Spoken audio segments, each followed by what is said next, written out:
Biden White House is saying a radical who wants sex offenders, who wants pedophiles to be able to live next door to daycares. That's who should be a federal judge. Senator Cruz. Thank you, Mr. Chairman. I'm glad to welcome our colleague, Senator Feinstein, back to this committee. But I will say what's going to happen next, I think, is going to be quite unfortunate for the American people. Because what we're about to see this committee do is vote on several nominees who are so extreme, who are so unqualified, that they could not have a prayer of getting even a single Republican vote on this committee. And as everyone knows, Senator Graham votes for most of Biden's nominees. It is unusual that Senator Graham does not give a Republican vote to a Biden nominee. But there's a small subset of these nominees that are so beyond the pale that they have no prayer of getting a Republican nominee. And frankly, if my Democrat colleagues valued the responsibility of the Senate's advise and consent, my Democrat colleagues would tell the White House these nominees are unacceptable. This first nominee, Charnel Beckelgren, is so amazingly unqualified, she may well have the title for the least qualified nominee I've seen in 11 years serving on this committee. When Senator Kennedy asked her what Article 5 of the Constitution was, she had no idea. When Senator Kennedy asked her what Article 2 of the Constitution was, she said, I don't know. Mind you, Article 2 is the provision of the Constitution that creates the president and the executive branch of the government. Any first-year law student that didn't know what Article 2 of the Constitution was would flunk con law. This is not some obscure question about some Latin phrase no one should know. This is literally the basic architecture of our Constitution. By the way, Joe Biden has nominated her to be an Article 3 judge. Article 3 is right after Article 2. It creates the federal judiciary. I assume she doesn't know what that is either. I would note that the chairman, in defending her, suggested, well, gosh, there may be some members of our committee that don't know what Article 2 is. I feel confident that's not true, but if there is on either side of the aisle, you should stand up and resign the committee right now.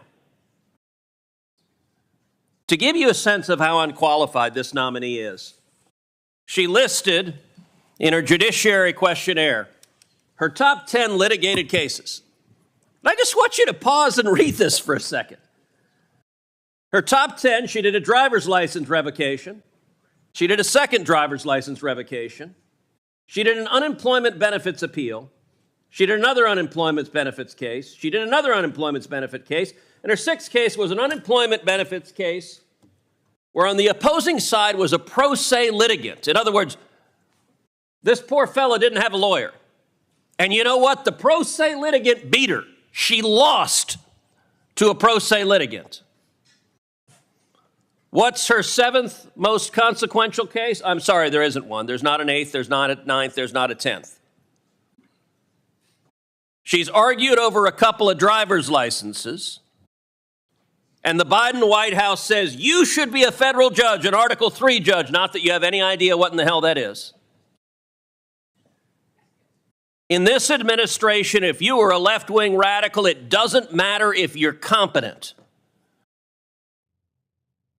In Washington state, is there not a single competent lawyer who is competent to be a judge? And by the way, for all the Democrats, since Joe Biden has become president, every one of you has rubber-stamped every single nominee. Is there not a one of you that is willing to say enough is enough? When Donald Trump was president on the Republican side, we confirmed some fantastic judges, but there were several we sent back that we said, no, you missed it on this one. There's not even one Democrat willing to say enough is enough. And by the way, she's not the only one. Another one being considered, a nominee, Cruz. Thankfully not spelled C-R-U-Z, spelled C-R-E-W-S. When asked about Brady versus Maryland, one of the foundational criminal law classes, again, first-year criminal law, You learn about Brady. She said, I'm sorry, I don't know what Brady is. That'll be a problem if she's ever presiding over a criminal case. There are a number of members of this committee who have tried criminal cases. Do you know what Brady is? Of course you do. Because if you're remotely competent, you know what it is, not this judge. Look, sadly, the standard for nominees now seems to be licensed attorneys in Washington. Have you ever handled a criminal case? You ever tried a jury trial? Have you ever stepped foot in federal court? Well, then please contact Senate Democrats, because you too can be a federal judge. I want to end with one more nominee that we're getting ready to ram through on party line votes. That is Judge Marian Gaston, nominated for a seat in San Diego. Judge Gaston, look, we've seen some radicals. We had a nominee earlier that this committee rubber stamped who said he woke up every morning motivated by his hatred for conservatives. Senate Democrats says, sounds like a judge to me. But let's see just how moonbat crazy we're willing to put on the bench. Here's a quote from Judge Gaston. Children are not safer because registered sex offenders are prohibited from residing near schools, parks, daycare centers, and other places where children tend to gather. And in fact, Judge Gaston continued, let's go to the next one. Judge Gaston continued, the conclusions and recommendations are that, difficult as it might be, so at least Judge Gaston recognizes this is pretty wingnut, the conclusion, laws that regulate where sex offenders may not live should be repealed or substantially modified in the interest of public safety. So I want you to understand the Joe Biden White House is saying a radical who wants sex offenders, who wants pedophiles to be able to live next door to daycares. That's who should be a federal judge. Look, some of y'all here represent blue states. Many of y'all represent blue states. I guarantee you in any one of your states. You go to Vermont, ask the people of Vermont, hey, what do you think about having a pedophile live next door to an elementary school, to a kindergarten, to a daycare? They'd look at you and say, are you out of your mind? That's who the Biden White House has given you. Now, I genuinely don't understand why Senate Democrats on this committee don't have enough respect for the constitutional role of the Senate to exercise some check and balance on the White House. I don't think they'll make you hand in your card-carrying Democrat cards to say, gosh darn it, we ought to have a judge who knows what the heck he's doing. John Kennedy has left bloody carcasses in this hearing from Trump nominees who didn't have sufficient experience to do the job.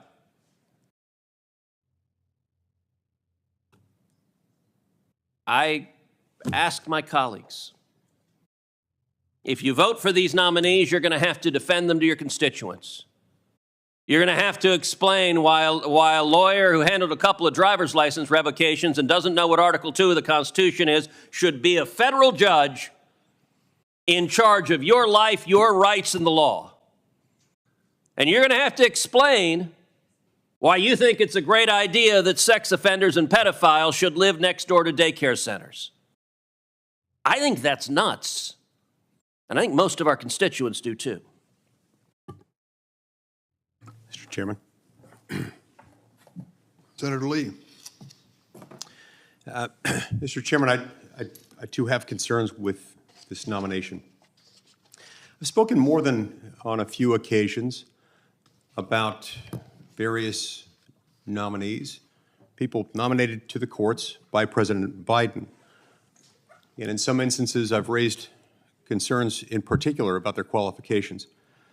We've had some who have either refused to answer, but more commonly proven unable to answer really basic questions about elementary principles of civil procedure, the Sixth Amendment, the rules of evidence, and even the Constitution. It's concerning on a number of levels. Look, it's not as though there were a shortage of lawyers in America. It's not as though there were a shortage of well-qualified lawyers in America, people who have practiced before federal courts routinely through the course of their profession.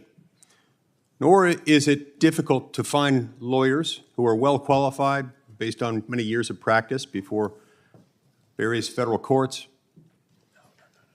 including in many instances the court to which they've been nominated, who are themselves ideologically compatible with this administration. Legal academia in the United States leans a particular direction, and it's not toward conservatism. So it's not hard to find people who are compatible with this administration's approach to statutory construction, to jurisprudence as a whole, who are also well qualified. That's why I find some of this confusing. And of all the nominees who couldn't answer the most basic of constitutional questions, Judge Belkengren may well take the cake.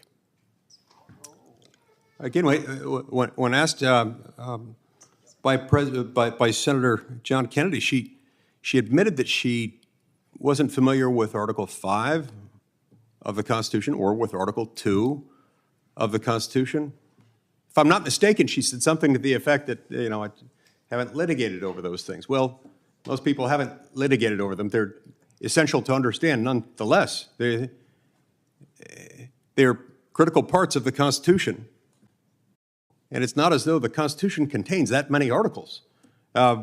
It's stunning that she couldn't even comment on the subject matter of those foundational constitutional provisions. One doesn't have to have litigated on those things to know what they are and to be expected to know what they are. Look, I wouldn't hire a law clerk who couldn't answer those basic questions. And so I certainly can't fathom supporting a federal judicial nominee for a lifetime appointment as a federal judge who can't. Now, let's stop and remember here for a minute what a federal judge is and does. It's not just that it's a lifetime appointment. It's a lifetime appointment for a job that will impact people's lives, livelihoods, freedom, whether they go to prison, whether they win or whether they lose, on a wide variety of topics. Federal judges are required to be generalists in a very real, traditional sense. They're required to have a pretty significant, deep understanding of the federal rules of civil procedure and the federal rules of criminal procedure, the federal rules of evidence, and they need to know their way around the U.S. Code, and certainly they need to be familiar with the basic elements of the U.S. Constitution. Anyone who's ever practiced before any court, especially the federal courts, as I have, has experienced what it's like to appear before a judge who is less qualified than other judges. And to describe it as a painful experience to everyone involved, especially those represented by the lawyer, is a vast, vast understatement. So we're not just being petty here in raising this concern. This will have real-world implications that can be very painful, that can be very devastating. Most people don't want their case handled, tried, adjudicated by an inexperienced judge any more than they would want to get a root canal performed by someone who doesn't know how to practice dentistry. And so this really is concerning. I know this administration can do better, and I expect this administration to do better. There is no shortage of people capable of doing this. There's no shortage of nominees who know what Article 2 and Article 5 of the Constitution are. There's no shortage of nominees, even who share the president's worldview, who haven't tried publicly to shame a 15-year-old victim of sexual abuse. There just isn't. You don't have to do this. Now, as to the suggestion, that I'm sure it's coming because it's come every time we've raised concerns in the past. Suggestion is going to be, well, you don't raise these concerns when a Republican president is in the White House. That's not true. We did. I personally voted against a number of them who weren't qualified, who had issues. I personally, on occasion, would even reach out to the White House and said, what are you doing? This doesn't work. I'd urge each of you to do the same. Just think of the litigants in your respective states and across America who will be negatively impacted by someone who not only doesn't know their way around the courtroom, but doesn't understand the law. We can do better, and I expect the White House to do so. Anyone else seek recognition? Senator Padilla. Thank you, Mr. Chair. I wasn't going to speak, but since one of the nominees from California has been specifically pointed out, I feel an obligation to respond to the attacks, frankly. Judge Gaston is an experienced, highly qualified nominee who has already served as a judge in California since 2015. Prior to her service on the bench, she served as a deputy public defender in San Diego. Judge Gaston has presided over more than 500 trials, including hundreds that have dealt with abuse and neglect of children. And during that time, she is dedicated to the protection of abused and neglected children, and members of the legal community, including child advocates, have praised her for her work to protect particularly vulnerable children. She also spent 3 years presiding over San Diego Superior Court's Resilience is Strength and Empowerment Court, also known as the RISE Court, which serves youth survivors of commercial sex trafficking, ensuring their safety and that their educational, psychological, and physical health needs were met. As part of this work, she also instructed state officials, including law enforcement, on how to best serve and protect children in the courtroom.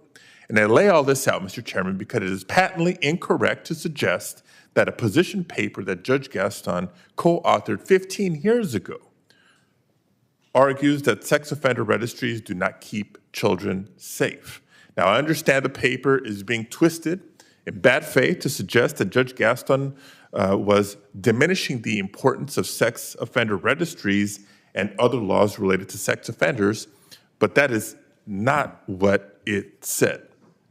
What the paper actually did was make several public safety arguments, which, by the way, were supported by local prosecutors as well as parole and probation groups and grounded in research. Imagine that, grounded in research about how we can best ensure the safety of our children from sexual abuse by keeping sex offenders off the streets.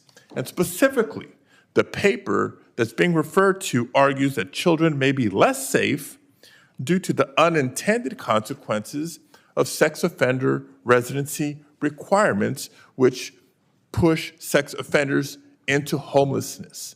Once a sex offender does no longer have a residence, it is impossible to track them and protect our children. I have entered into the record 4 support letters for Judge Gaston, and I will read from just a few of them to help further make the point. First, from a letter from presiding judge of the San Diego Superior Court, Judge Michael Smith, quote, her commitment to public safety, the protection and welfare of children, and the rule of law. He is writing in her support. Second, a letter from retired Superior Court judge and former district attorney, Bonnie Dumanis, who said that while the residency restrictions at issue in Judge Gaston's position paper were well-intentioned, all of us who care deeply about protecting victims of sexual assault came to realize there were harmful, unintended consequences of adding residency restrictions that would not protect from further offending, but would cause those required to register to go homeless and register as transient. And finally, letter from one of her former colleagues in the district attorney's office, Attorney Phyllis Shess, outlines in his letter of support that the position taken by the paper was not radical, and in fact, California law now provides for individualized residence restrictions rather than exclusion zones as the paper recommended. So I get into this level of detail, Mr. Chair, just to reiterate the point that the paper being referenced is a result of nothing other than a common sense position, advice, recommendation to state officials supported by members of law enforcement, child advocates, and judges. The letters also demonstrate just how very well regarded Judge Gaston is in the Southern California legal community and what an asset she will be on the federal bench. Thank you, Mr. Chair. I'd like to say, in response to the comments made on the Republican side about the other two nominees, the ABA rated Judge Bjelkengren qualified to serve on the district court. As a Washington Superior Court judge, she presided over 130 jury and bench trials. As an assistant attorney general for the Washington Attorney General's office, she tried more than 150 cases. Judge Cruz was rated unanimously well qualified by the American Bar Association. During his 17 years in private practice, he tried 18 cases to verdict, including 15 as sole or chief counsel, 2018 unanimously appointed by the active duty district judges to serve as a magistrate. In his time on the bench, he's already issued more than 1,700 recommendations and orders and has presided over 5 jury trials. These nominees' records as litigators and as judges are the best indicators of their abilities. Our response during the hearing does not negate, one response during the hearing does not negate a lifetime of service. Justice Amy Coney Barrett had trouble with a question. She was asked to name the 5 freedoms in the First Amendment. She could not do that. Yet she was quickly dispatched to the Supreme Court with every Republican voting in favor of her nomination. Senate Republicans clearly did not take that misstep to be an indicator of her abilities. They confirmed her to the highest court in the land. And I might note, when she was up for circuit judge, she was asked to list the prominent cases in her legal background. She was given an opportunity to list 10. She listed 3. Since the 1980s, the ABA has rated a total of 22 judicial nominees not qualified to serve as federal judge since 1980. President Trump accounted for 10 of these nominees, 8 of whom were ultimately confirmed with strong support from Senate Republicans. So I just say that when it comes to nominees' trial experience and answering questions, there is not a consistent record on the other side. Mr. Chairman. I'm going to recognize the senator from Texas again, but I ask him to please let us get to a roll call. So I'll say 2 things briefly. Number one, Mr. Chairman, you've just made a very powerful and effective indictment of the ABA and its role in judicial confirmations. You're right, the ABA has been wildly partisan, so they routinely find Republican nominees to be unqualified, even when they have decades of experience and very significant experience. And I got to say, if the ABA tells you that if you don't know what Article 2 of the Constitution is, and you've only tried 7 cases, mostly driver's license revocation cases, you're qualified to be a federal judge, well, then the ABA ought to get out of the business of rating judges. And I'll just ask my colleagues something. Every one of you, answer this question to yourself seriously. If you were interviewing a chief counsel, all of us have chief counsels on this committee, if you're interviewing a law clerk, and the interviewee, if you asked that interviewee, what's Article 2 of the Constitution, and that person said, damned if I know, would you hire him? You all know the answer is no. None of you would hire someone who didn't know what Article 2 was to be a law clerk on your judiciary staff, and yet you're all prepared to rubber stamp this person as an Article 3 judge. Let me say secondly, very briefly, I understand why the senator from California wants to distance himself from the record of Judge Gaston, and he suggested that her report was, I think the language he used was common sense recommendations. Well, you know, John Adams famously said facts are stubborn things, so I will point out, I have that report right here in my hand. It is called Position Paper on Sex Offender Residence Restrictions. So it's all about where can sex offenders live? Can they live next to schools? Can they live next to kindergartens? Can they live next to daycares? Yes or no? Judge Gaston helped author it, and the verbatim quotes, quote number 1, quote, children are not safer because registered sex offenders are prohibited from residing near schools, parks, daycare centers, and other places where children tend to gather.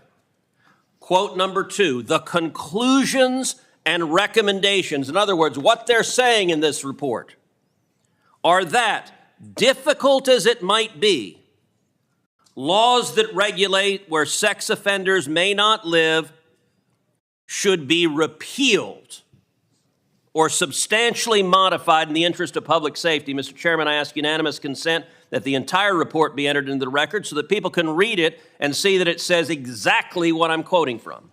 Without objection. And I have to say to my friend from California, if saying sex offenders should be allowed to live next door to daycare centers is common sense, then that's a very different definition of common sense than most people in Texas, and I suspect most people in virtually all of our states.